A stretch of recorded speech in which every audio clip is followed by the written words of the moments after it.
Hello friends, welcome to neomentors daily contemporary issues.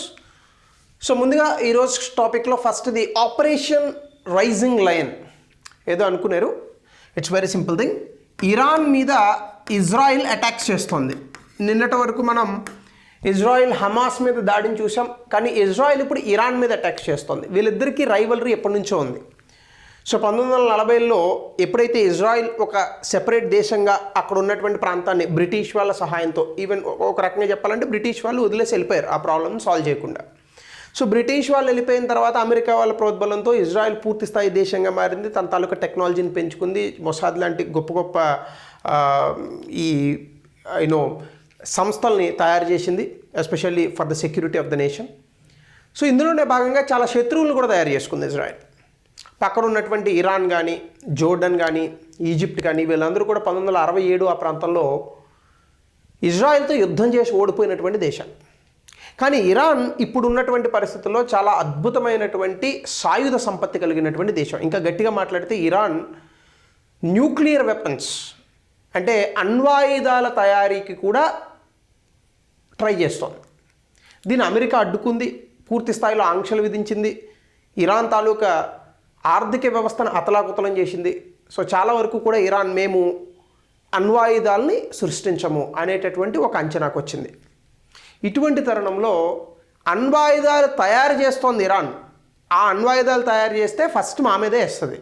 ఇది Israel చెప్పేటటువంటి అంశం.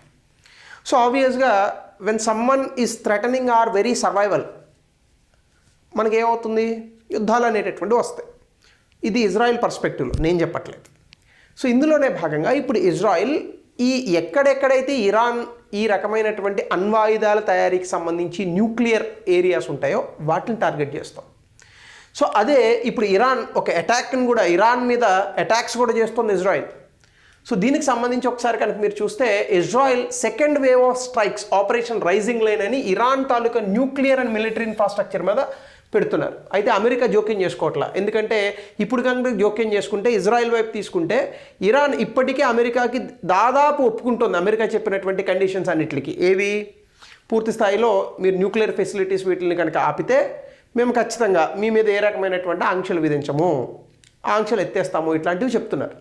సో ఇలా చెప్తుందో కాబట్టి ఇప్పుడు అమెరికా దీనికి సంబంధించి ఎంటర్ అవ్వదు. సో ఇటువంటి తరుణంలో కనుక మీరు చూస్తే నతాంజ్ యురేనియం ఎన్రిచ్మెంట్ ఫెసిలిటీ అని ఒకటి ఉంది. సో ఇక్కడ ఇరాన్ తాలూకా న్యూక్లియర్ ప్రోగ్రామ్ జరిగే కీ సైట్, దీని మీద దాడులు చేస్తుంది ఇజ్రాయిల్. అలాగే ఇరాన్ తాలూకా మిలిటరీ అండ్ న్యూక్లియర్ క్యాపబిలిటీస్ని, ఇది ఇజ్రాయిల్కి threat, it's a threat to Israel అనేటటువంటి పేరిట పూర్తి స్థాయిలో ఇజ్రాయిల్ నమ్ముతోంది. అలాగే ఇరాన్ మీద పూర్తి స్థాయి అటాక్ చేసేటటువంటి ప్రయత్నం కూడా చేస్తుంది. ఇరాన్ కూడా తగ్గట్లేదు, మేము కూడా నీ మీద అటాక్ చేస్తామని చెప్తాం.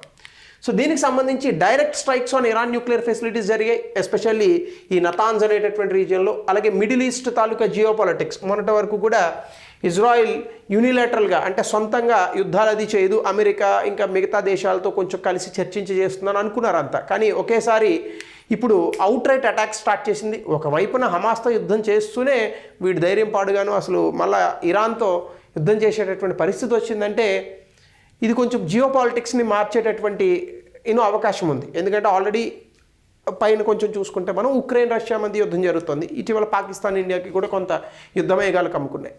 సో ఇందులోనే భాగంగా US already distended it self, అంటే యూఎస్ ఇందులో ఇన్వాల్వ్ అవ్వట్లేదు. ఎందుకంటే ఇన్వాల్వ్ అయితే కనుక ఖచ్చితంగా ఇరాన్కి యూఎస్కి మధ్య ఉన్న న్యూక్లియర్ టాక్స్లో ఇబ్బంది వస్తుంది. దీనికి సంబంధించి Israel prime minister Benjamin Netanyahu ఒక స్టేట్మెంట్ ఇచ్చాడు. This operation will continue for as many days as it takes to remove this threat to Israel survival. అంటే ఈ యుద్ధం పూర్తి స్థాయిలో ఇలాగే జరుగుతుంది ఎప్పటి వరకంటే ఇజ్రాయెల్ తాలూకా సర్వైవల్, అంటే ఇజ్రాయెల్ తాలూకా భవిష్యత్తుకి ఆటంకం కలిగినంత వరకు యుద్ధం చేస్తూనే ఉంటాం మేము. అలాగే యుఎస్ సెక్రటరీ ఏమన్నారు, US is not involved and is prioritising protection of its forces. ఈ ప్రాంతాలకు సంబంధించి యుద్ధానికి సంబంధించి యుఎస్ ఎక్కడ ఇన్వాల్వ్ అవ్వట్లేదు, ఇక్కడ మాకు ఉన్నటువంటి ఇంట్రెస్ట్లు మాత్రమే ప్రొటెక్ట్ చేస్తామని అన్నారు. సో ఇక్కడ కనుక మీరు ఇంపాక్ట్ చూస్తే, అంటే ఈ యుద్ధం తాలూకా పరిణామాలు కనుక మీరు చూస్తే, ఈ నెతాంజ్ ఫెసిలిటీ అనేటటువంటిది న్యూక్లియర్ టాక్స్కి సంబంధించి చాలా పెద్ద కాంక్రీట్ అండ్ క్రిటికల్ ఆస్పెక్ట్గా ఉంది. ఎందుకంటే ప్రపంచ దేశాలు అనకూడదు, మళ్ళీ మీరు భారతదేశం కూడా ఉంది అనుకుంటారు. అమెరికా సంయుక్త దేశాలు ఏం చెప్తాయంటే ఈ పర్టికులర్ నెతాంజ్ ఫెసిలిటీలో చాలా వరకు ఇరాన్ ప్రపంచ దేశాలకు తెలియకుండా అణ్వాయుధాలను సృష్టించే ప్రయత్నం చేస్తోంది. అంటే అణ్వాయుధాలను సృష్టించడం ఏంటి సార్ అని మీరు అనుకోవచ్చు. అణ్వాయుధాల సృష్టి ఎలా జరుగుతుందంటే మనకి యురేనియం అనేటటువంటి ఒక మెటీరియల్ ఉంటుంది. ఈ యురేనియం అనేటటువంటిది అణ్వాయుధాల్లో వాడతారు. కానీ ఈ యురేనియంని సృష్టించడం అంత ఈజీ కాదు. సృష్టించడం అంటే మీరు కొత్తగా ఏం సృష్టించరు, ఇది భూమిలోనే దొరుకుతుంది. కానీ ఆ దొరికినటువంటి యురేనియంని శుద్ధి చేయాలి, రైట్? సో ఈ యురేనియంని శుద్ధి చేసేటటువంటి ప్రాసెస్ ఏదైతే ఉందో, ఇది ఈ న్యూక్లియర్ శుద్ధి చేసేటటువంటి ప్రాసెస్ ఏదైతే ఉందో, ఈ ప్రాసెస్ చాలా కఠినమైనటువంటి అంశం. కానీ ఈ ప్రాసెస్ జరిగి కనుక యురేనియంని కనుక 99% దాని ప్యూరిటీకి తీసుకురాగలిగితే అణుబొమ్మ తయారు చేసేయచ్చు. ఇవి కొన్ని దేశాల దగ్గరే ఉంది టెక్నాలజీ. మనం 1970లో, ముఖ్యంగా 1990 ఆ ప్రాంతంలో, 98 ఆ ప్రాంతంలో పోక్రాన్ టెస్ట్ చేసామే. ఇవే క్యాట్రిడ్జెస్ ఇవన్నీ చాలా ఉంటాయి దానికి సంబంధించి. ఇప్పుడు ఇవి ప్రతి దేశం అట్లా అణ్వాయుధాలను సృష్టించుకోకూడదు. ఏ దేశానికి పడితే ఆ దేశానికి అణ్వాయుధాలు ఇచ్చేస్తే వాడు సరదాగా బాంబు వేసిపోతాడు. కాబట్టి ఈ అణ్వాయుధాల సృష్టిని ఆపుతాయి యునైటెడ్ నేషన్స్, ఐక్యరాజ్య సమితిలో ఉన్నటువంటి 5 దేశాలు. అవి ఐక్యరాజ్య సమితి భద్రతా మండలి శాశ్వత సభ్యత్వం కలిగిన దేశాలు. America, United States of America, UK, France, Russia, China, ఈ 5 దేశాలు.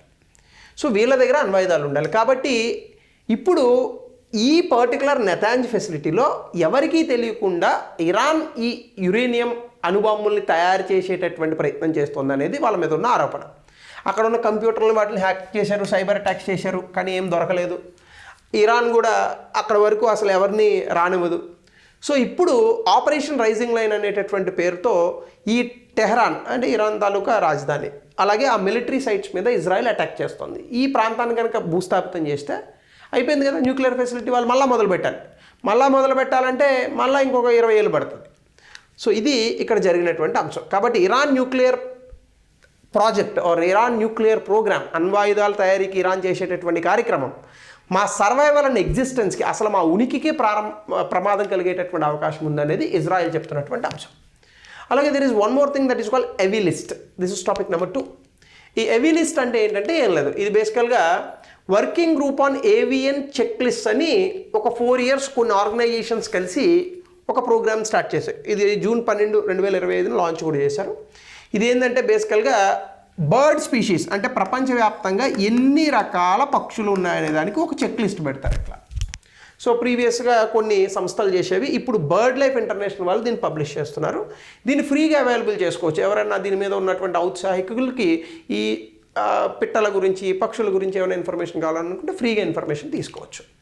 సో ఇందులో 11,000 స్పీషీస్ని, 19,000 సబ్ స్పీషీస్ని, జెనరీస్ని, ఫ్యామిలీస్, ఆర్డర్స్, ఇలాంటి రకరకాల స్పీషీస్ తాలూకా కీ డేటాను పెట్టారు.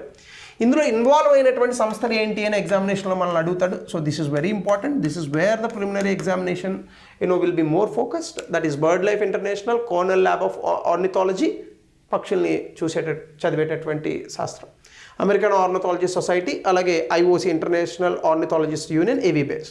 ఇక్కడ ఏంటంటే బేసికల్గా taxonomic views to eliminate confusion in bird classification. అంటే పక్షుల్లో ఏ ఏ జాతుల వర్గీకరణ అనేటటువంటి దానికి పేర్లో కన్ఫ్యూజ్ అవుతూ ఉంటారు. అలా కన్ఫ్యూజ్ అవ్వకుండా దేని పేర్లు దాన్ని కరెక్ట్గా పెట్టి కన్ఫ్యూజ్ అవ్వకుండా ఉండడానికి. ఎందుకంటే మనుషులకి ఈ భూమి మీద ఉన్నటువంటి ఎన్ని జాతుల తాలూకా సమాచారం తెలిస్తే అంత హ్యాపీగా మనం ఈ భూమిని కాపాడచ్చు. Knowledge is everything, information is knowledge కదా. సో దీనికి అనుగుణంగానే ఇలాంటి డేటాలను సేకరిస్తూ ఉంటారు.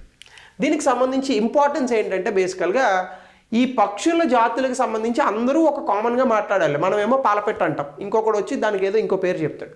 మనం గెద్ద అంటాం, ఇంకొకటి ఏదో ఇంకొక పేరు చెప్తాడు. మనకి అలా అర్థం కావు. కాబట్టి కరెక్ట్ టాక్సానమీ అంటే ఆ పేర్లను ఇవ్వాలి.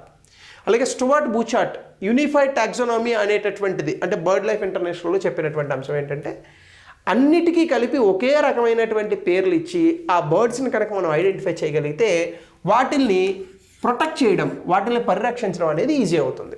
సో దానివల్ల స్పీసీస్ ఐడెంటిఫికేషన్ కానీ వాటి ప్రొటెక్షన్ ఎఫర్ట్స్ కానీ మనకి బెటర్గా ఉంటాయి.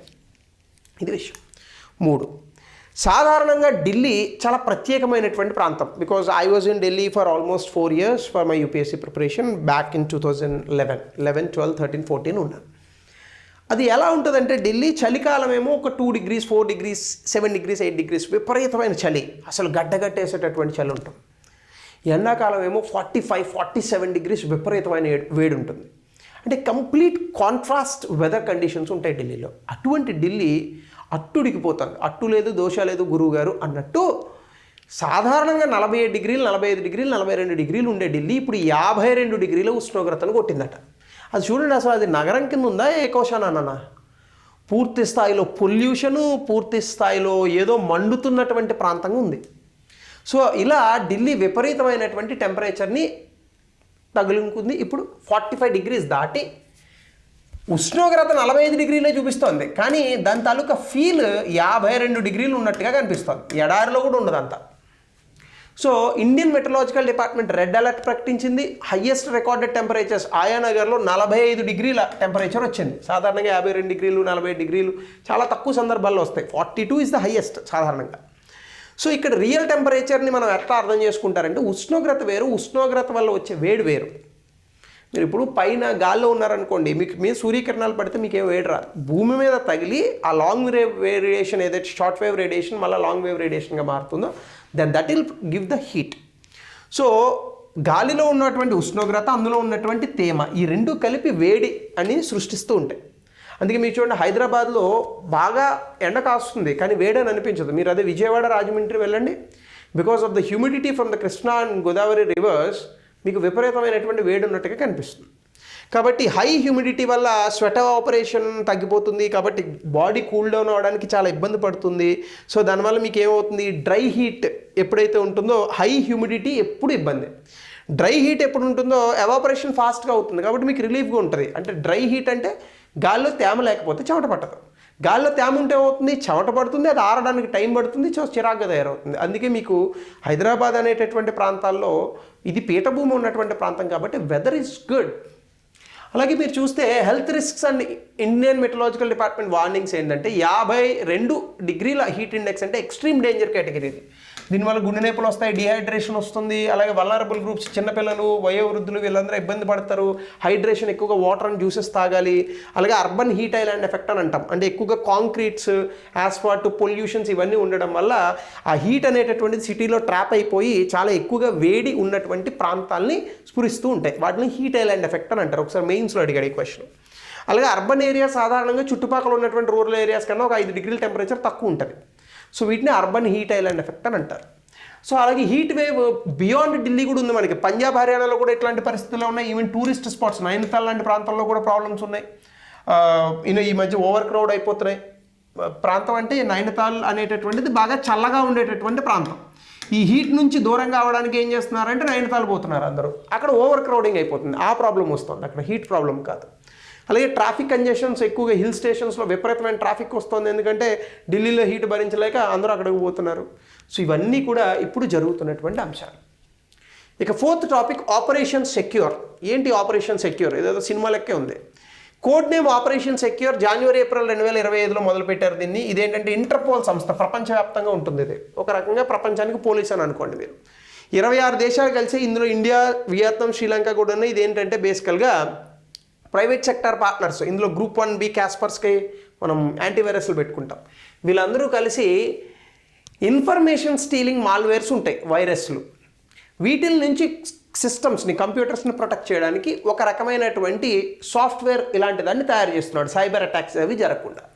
So malicious infrastructure linked to information steal malware అంటే మన దగ్గర ఉన్న సమాచారాన్ని దొబ్బేసేటటువంటి పరిస్థితులు ఉన్న హార్డ్వేర్ ఇన్ఫ్రాస్ట్రక్చర్ ఏదైతే ఉందో దాన్ని లింక్ చేసేటటువంటి మిలీషియస్ ఇన్ఫ్రాస్ట్రక్చర్ని డిలీట్ చేయాలనేది దీని యొక్క ముఖ్య ఉద్దేశం. సో ఇట్లా 20,000కు పైగా ఐపీలు, డొమైన్లు, 117 కమాండ్ కంట్రోల్ సర్వర్స్ హాంకాంగ్లో ఉన్నాయి. ముఖ్యంగా చైనా వాడు దొబ్బేస్తున్నాడు అనేది వీళ్ళ ఆరోపణ. సో దీని కారణంగా ఇన్ఫర్మేషన్ స్టీల్ అవుతుందట. ఆ ఇన్ఫర్మేషన్ స్టీల్ అవ్వకుండా సస్పీషియస్ ఐడీస్ ఏవైతే ఉన్నాయో వాటిని ఎలిమినేట్ చేయాలనేది. ఇప్పటివరకు 79% సస్పీషియస్ ఐడీస్ని ఎలిమినేట్ చేశారట. ఇందులో ఇన్ఫోస్టీలర్ మాల్వేర్ అని ఉంటుంది. ఇదేంటంటే ఇది ఏం చేస్తుందంటే మన పాస్వర్డ్లు, మన బ్రౌజర్ క్రెడెన్షియల్స్, మన క్రెడిట్ కార్డ్ డీటెయిల్స్ దొబ్బేస్తారు. సైబర్ అటాక్స్ చేసినట్టు అనమాట. సైబర్ క్రైమ్లో ఏం చేస్తారు వీళ్ళు, ఈ లాగ్స్ని ఇన్ఫెక్టెడ్ డివైసెస్ నుంచి దొబ్బేసి డార్క్ వెబ్లో వీటిని అమ్మేస్తారు. డార్క్ వెబ్ అనేది మార్కెట్ ప్లేస్, అక్కడ మనం డిటెక్ట్ చేయలేము డార్క్ వెబ్లో. అట్లానే సైబర్ క్రైమ్ మీద దీని వల్ల జరిగేటటువంటి ఇంపాక్ట్ ఏంటంటే ఫిషింగ్ అంటే ఏం లేదు, ఈ మన ఫోన్ చేసి ఓటీపీలు ఇవి అడిగి దొబ్బేస్తుంటారు డబ్బులు, ఇట్లాంటి వాటిని కంట్రోల్ చేయొచ్చు. అలాగే ఇంటర్నేషనల్ సైబర్ సెక్యూరిటీ కోఆపరేషన్ పెరుగుతుంది. దాంతోపాటుగా సైబర్ క్రిమినల్ నెట్వర్క్స్ ప్రపంచవ్యాప్తంగా ఏ ఏ ప్రాంతాల్లో ఈ సైబర్ క్రిమినల్ నెట్వర్క్స్ ఉన్నాయో వాటిని కట్ చేయొచ్చు.